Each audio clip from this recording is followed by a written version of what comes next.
Hello, मेरा नाम अभिषेक धुर्वे है। मैं ग्राम खुदिया का रहने वाला हूँ। अभी मेरी उम्र 20 साल है और उड़ान 2.0 फर्स्ट बैच का एक फेलो हूँ मैं। आप सब जानते हैं कि समाज में लड़कों का एक अलग ही नज़रिया रहता है। हमारे समाज ने लड़कों के लिए कुछ नियम कायदे सेट करके रखे हैं, सिद्धांत बनाए रखे हैं कि लड़के बाहर का काम करेंगे, लड़के घर में खाना वाना कुछ नहीं करेंगे, लड़के बाहर जाके कमाई करेंगे, लड़के ही परिवार में सबसे मुख्य भूमिका निभाएंगे, वो रोएंगे नहीं, वो किसी के सामने अपना दुख नहीं बताएंगे, किसी के सामने अपने आप को कमज़ोर नहीं बताएंगे। बट अगर कोई लड़का घर में काम कर रहा है और वो घर परिवार के सामने अपनी प्रॉब्लम बता रहा है या वो रो भी रहा है, तो समाज फिर उसको एक अलग ही नज़रिए से देखता है। वो समझता है कि ये उसके लड़के होने पे, मर्द होने पे ही सवाल खड़ा कर देता है। तो मेरा मुद्दा भी यही है। हाँ भाई, मर्द को भी दर्द होता है, मर्द की भी अपनी भी कुछ परेशानियाँ होती हैं। अगर आप उसको मौका दोगे तो वो भी अपने आप को खुल के बता पाएगा। मैं बचपन से तो मुझे इनके बारे में पता नहीं था कि मतलब मुझे यही लगता कि लड़के हैं तो यही होना ज़रूरी है।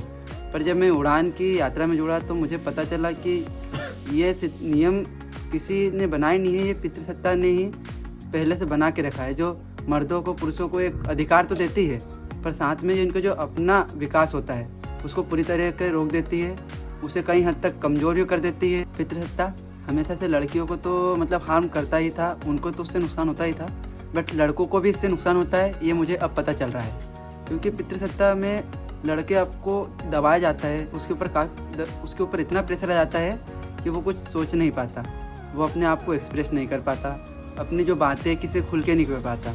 अगर मैं ही हूँ, अगर मुझे ही कुछ बताना है जो मेरी दिक्कतें हैं, अगर मैं अपनी मम्मी, अपनी दीदी या किसी को बताऊँगा तो उनका भी एक नज़रिया होता है कि घर में जो आदमी है वही सब के। अगर मैं उनको अपनी कमज़ोरी बताऊंगा तो एक तरीके से वह भी हताश हो जाएंगे, उनकी उम्मीदें मुझसे बहुत जुड़ी है। उड़ान 2.0 में हमारी 6 महीने की जर्नी हो चुकी है, जिसमें हमने काफ़ी सत्र लिए, काफ़ी सेशंस लिए, जिसमें हमें अपने बारे में, अपने परिवार के बारे में, अपने समुदाय के बारे में और भी कई चीज़ों के बारे में बताया गया।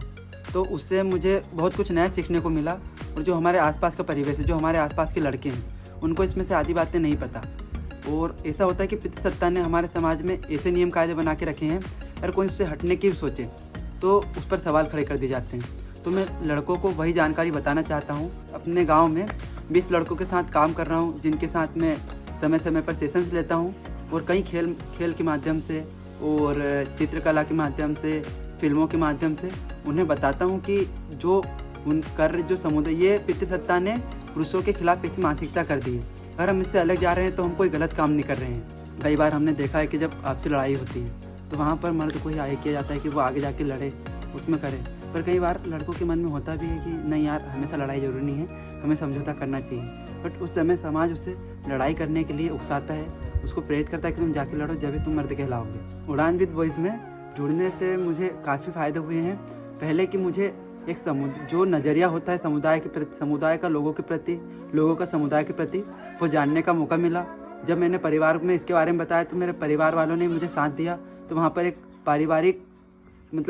पारिवारिक सपोर्ट मिला मुझे। क्योंकि काफ़ी समय में ऐसा होता है कि लड़कों को ऐसी चीज़ों में जाने नहीं दिया जाता, बट फिर भी मुझे घर से ऐसा सपोर्ट मिला।